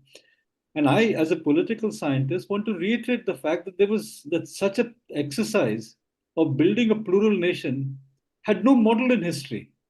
So what we were doing, but I mean, you look at the debates in the Constituent Assembly, fascinating debates in the Constituent Assembly. So if you had that imagination then seeping into textbooks, I think it was a legitimate process, but a process which could be revised 10 decades, a decade later or 2 decades later based on new evidence. I want to again re-emphasize the distinction between textbooks and academic history books, right? Textbooks involve a process of selection. What should be included, what should be excluded, what should be emphasized, what should be de-emphasized. That's an exercise which connects up with this larger imagination of the nation. And that is the nation that we must defend, what Professor Mukherjee has so carefully elaborated. It is that process, the things that were included in the textbook is something that we must reclaim. I mean, I, for one, never for a minute, felt that I did not belong to the nation, even though I came from some part of the country that became part of the nation only 14 years later. That was the greatness of that experiment, which is today being dismantled. I think that's the point. It's not just a negotiation about particular facts. These can be introduced, revised, removed. That's all right.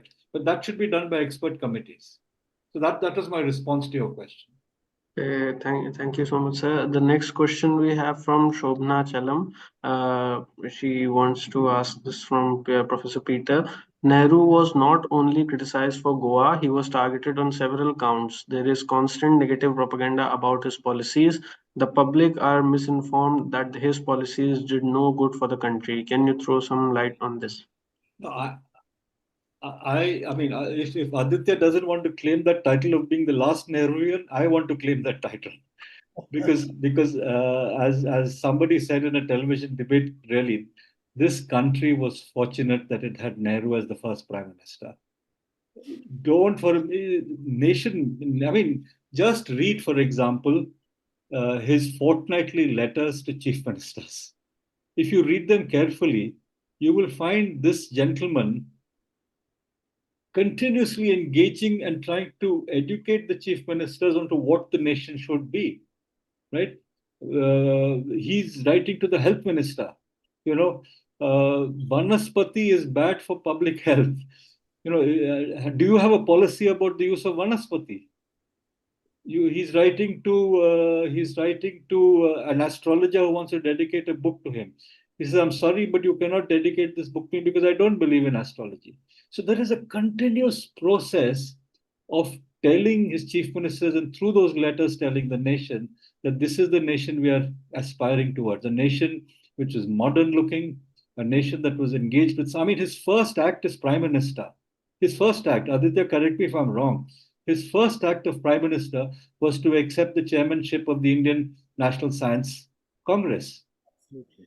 I mean, what a statement of science. Absolutely. Right? So there's no question that we were a particularly privileged post-colonial society to have Nehru as prime minister. Right? I mean, he had an imagination. He knew his history. He knew his science. He knew his exercise of nation building. So all the all the brickbats that are sent at him are based on not just misinformation, but based on the prejudice that the present campaign is creating. I have no question that we were really lucky to have him. And again, we must go back to building. To the Nehruvian project must be campaigned for. Yeah. Thank you, sir. Next question. One word on this. Huh? Yes, sir, please. Since there is so much of Nehru bashing that occurs, partly because the current prime minister has a deep complex about Nehru. Nehru being this great statesman, globally recognized, and you want to be the same, but nobody seems to recognize you. But that apart, that is only a personal matter. But much of the WhatsApp and other kinds of abuse on Nehru, 98 blunders. There are these books called 98 blunders of Nehru, which every year keeps increasing. Currently, it's 107 blunders. There is a website called Dismantling Nehru, etc., etc. Fortunately, now there is this digitally available 100 volumes of Nehru selected works in nehruarchive.org. I want your readers to know about this. You can access it on your phone, ask any question, any theme, any person, and anything that is there in these 100 volumes, which are almost the entire collected works, not all of it, but a large part of what Nehru has ever said, written, spoken, etc. It appears immediately on your phone, right? And I to give you, you want to know what Nehru's policy was on China, each argument that he has given in public, in parliament, while the China issue, and as you know, he called a debate on it while the China issue is live in parliament. Now we don't allow anybody to even mention China in our parliament. So all that is available to you. You want to know why he dismissed a communist government in 1958, a question that I'm asked anywhere where I go to speak, or Nehru ki, such a democrat, why did he discuss? You will find, all that Nehru has to say on it within a week of the dismissal of government in this resource. So do use this resource. It's meant for the public. It's meant for a lot of effort has gone into doing this by a brilliant team of people. It is really meant not only for academics, but for journalists and for the average public. Yes, thank you, sir. Next, I'm going to merge few questions considering the time constraint. The next question is from Anekdhara. She asked, should the textbook committee not consist of people who understand children and are children friendly? Why is hatred being senseless hatred promoted in textbooks? And another one is, in the context of today's education system, what responsibility do parents have in reviewing and understanding the content of prescribed textbooks? As I've said earlier, I think these committees should be made up of people from diverse locations and diverse perspectives. Obviously, people who understand child psychology should be presented there. The current composition seems to suggest that there are people who understand children. So yeah, let's assume that Sudha Murthy is there because she writes books for children. Is that was she there because she writes books for children or because of other reasons? But we really need to interrogate the composition of committee. That's my starting point. My starting point is not my child expert is better than your child expert, or my historian is better than your historian. I mean, we need to interrogate them and we must hold them to account. That's my important point, because when a Fields Medal mathematician says that periodic table should be removed, or allows that to be removed, then he must face a reputational risk. Okay. Yeah. Yes, sir. Next question we have fake history. Yes, sir. Please, sir. I think this is a very good question. Why are we promoting this senseless hatred, in the school texts, etc.? And as Peter said, that who's doing this? What are the committees? In the NCERT, this is again from the public domain, it's newspapers, something like 23 of their members have RSS links. The bulk of the committee itself is RSS. So what else do you expect? But what worries me is that even the RSS leaders surely wanted, a prospering India. Now, are we going to do that by producing morons, and, by dismantling our education system? The attack on the education system in India is unbelievable. I want to use your platform to say this. The attack on universities is similar to what Hitler did to Frankfurt. Identical, and for the same reasons. Peter Drucker has written about it, the management guru, that why Frankfurt was attacked, which was that it was the best university at that time with liberal ideas, asked questions. In the same manner, they've attacked JNU, of which both Peter and I are alumni. They've attacked it, dismantled it, attacked the students, picked up students, put them in jail. My student Umar Khalid remains in jail over 5 years without a charge sheet. So prevent free thinking. Is this how universities will get built? Delhi University, which used to be the best university in undergraduate studies in the country, is in shambles. It's public knowledge that people are paying huge amounts of money, even after an RSS certificate, to get jobs and to teach. I mean, what kind of children are we going to produce? Look at the sweat. Look at the 4-year program. Every teacher that I've talked to in Delhi University says we don't even know what to teach. Nobody knows what the courses are. You're just demolishing it. So you're not bothered about your children.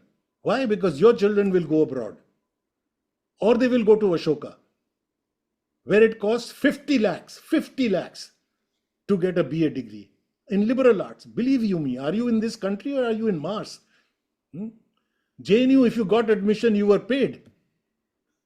I know dozens of kids who came to JNU from first generation learners who, out of the little scholarship they would get, merit cum means, would finance their families. That is what was meant to be the Nehruvian dream. Bring education to the masses of the Indian people. We are doing exactly the opposite, destroying it, closing down universities, bringing in complete rapacious private universities and closing down schools. I think we must, you're right, parents need to ask this question, but what is the forum left? There used to be in the panchayati institutions, the education, I'm forgetting the word for it, the education wing of the panchayat, where parents were supposed to be raising these questions. But we've made them toothless. So there is no forum where this is being raised. And the political class, strangely, is not even making it the central issue. The only route for social mobility today is education. Ask any poor country in the world. We have done studies on this. And the poor say that we are poor not because we don't have a fan or some consumer durable. We are poor because we are destined that our children will remain what we are, that they will not have an education. And no political party seems to think that this should be a primary issue. Education and the spread of communalism should be primary issues. For Nehru, it was the primary issue in the first election. Sorry. Thank you so much, sir. Next up, we have another question. What are the best models of textbook making across the world? Is it possible to propose a draft statute to check distortion of textbooks?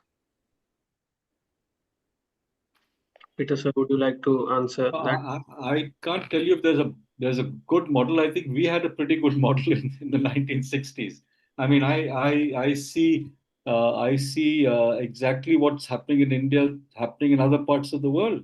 For example, currently in the United States, there's a whole attempt to diminish, if not whitewash, slavery as an institution. To roll back, the advances of science. So it's not just creationism versus evolution.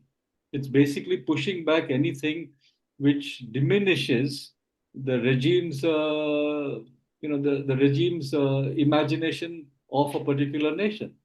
In the UK, for example, I'm told colonialism is not taught in history in history books. So you can you can go through an entire history program in the UK without thinking that Britain had a terrible role. I mean, archives were burnt. The British government asked for archives to be burnt.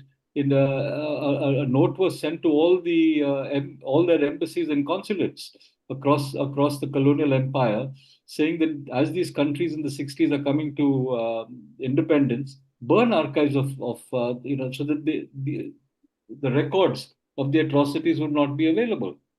So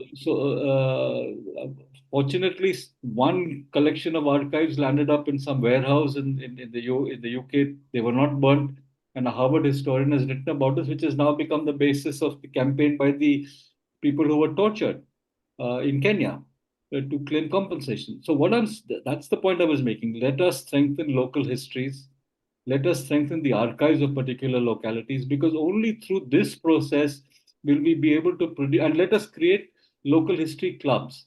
If all the debates are among people like us, who live in the metropolis, the challenge will not be up to the, we will not be up to the challenge. The challenge has to come from intellectuals, retired intellectuals sitting in small towns right across the country. That has been the tradition of the national movement, actually. headmasters, headmasters in schools saying, but this is not how it was. We participated in this movement, we participated in that movement.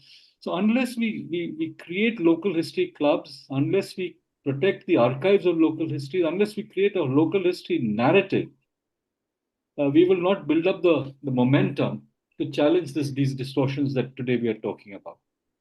I mean, I don't think I fully answered your question, but I think it's an important point to reiterate. Definitely, so due to I would like to inform the audience that due to the time constraint, I'm going to skip some questions which were implicitly answered by the speakers in their presentations, and this will be the last question of this session. It's from my hometown by an educator, Ratnpriya. How do we navigate this deeply fractured pedagogical space where so-called rationalized curricula coexisted with outdated editions still in circulations, creating divided classrooms in which students are literally learning different political realities from the same subjects? As political science teachers, how do we balance the immediate institutional demands of CBSE board examinations with our ethical and intellectual responsibility to the discipline we love and to our ideological commitment to nurturing critically informed citizens rather than a confused generation? Aditya sir, would you like to respond to that? Yeah, the answer, very briefly for me, the answer is political. The answer does not lie, in our academically only challenging it. Of course, that there is. But the challenge will come if there is the politics behind it. But what Peter said about the school teacher, we've done about 3,000 hours of interviews of freedom fighters all over the country, district by district, in the villages, of the poor, of the Dalit, of the woman, trying to find out what is it that motivated them and brought them into nationalist politics. Believe you me, 90% said my school teacher. My school teacher said that desh ke liye kuch karo. And most of them also said that my mother, not my father, but my mother, said that you need to do this. We are going to publish some of these interviews very shortly, and you will see it. It is amazing across the country. Now, why is the school teacher in the 1900s or in the 1920s able to teach the opposite of what the texts are? The texts were the texts of the colonial texts, because the politics of that time, they imbibed the politics of the national movement, and they were able to, without some by giving up and opening the Gujarat Vidyapith model type of nationalist schools, others within the existing schools were able to teach the opposite. The St. Stephen's College principal could appear one day wearing khadi, making a statement, isn't it? So politics is the answer. Our politics needs to change. If our politics does not change, we are not going to change our education system either. My own response to that question is, I think, with what I started off when I was complimenting Anekdhara, we have to intensify the public discourse with inconvenient facts. We really, an inconvenient fact, I mean, as we know, I mean, you can't, Nathuram Godse killed Gandhi, right? Gandhi just didn't die a natural death. You see, I'm making this what seems like a very trivial point, but it's there when Hannah Arendt is talking about facts in history. There are facts in history that no ideological formation can misinterpret or interpret differently. We need to populate the public discourse with a lot of inconvenient facts, right? Then the regime will not know what to do with these inconvenient facts. We need to, like take in the case of Goa, we need to, when people say that Nehru did nothing for 14 years to integrate Goa with it, we need to say, but Nehru was bothered about the newly formed NATO. He was the heir to Gandhi's principle of non-violence, and Gandhi had said publicly in the Jaipur thing that not a shot will be fired. There are so many dimensions to Nehru's. He set up platforms both in Lisbon and in Bombay to negotiate the peaceful transition. The Portuguese were not willing to peacefully. So unless one engages with these facts, one will allow their version of the nation begin to overwhelm, and they have all they control all the institutions of the media and of state propaganda. But inconvenient facts produced by serious historians at local levels and then articulated in platforms like Anekdhara and whatever, I think will serve as the basis for a counter narrative, and that counter narrative has to be strengthened. That is my response to that question. Yeah. Yes, thank you so much. With this, we will conclude the webinar. Thank you, Professors D'Souza and Mukherjee, for those piercing insights that have laid bare the hidden curriculum's assault on India's pluralistic heart. In the era where textbooks are erasing the scars of the past and the very pluralism of our freedom struggle, your words summon to defend the memory itself. Jawaharlal Nehru captured this eternal vigilance in the discovery of India. I quote him: "Freedom is not a reward or a gift, it is something which we must fight for every day to keep it by the power of sane and permanent ideas. Let NCERT books become vessels of such ideas, not instruments of selective amnesia, but beacons fostering critical minds who embrace diversity, question power, and cherish inconvenient truths." Anekdhara thanks our stellar speakers, engaged audience, and all who joined this urgent dialogue. Anekdhara will be scheduling another webinar next month on 26th of January on data protection, impact on economy and privacy. Till then, stay tuned and don't forget to like, subscribe, and share our channel for such thought-provoking conversations. Thank you. Thank you. Thank you. Thank you. Thank you, sir. Thanks a lot, sir. It is a great, really great thing. Highly enlightening. Thank you very much. Okay, thank you. It was a privilege. Thank you.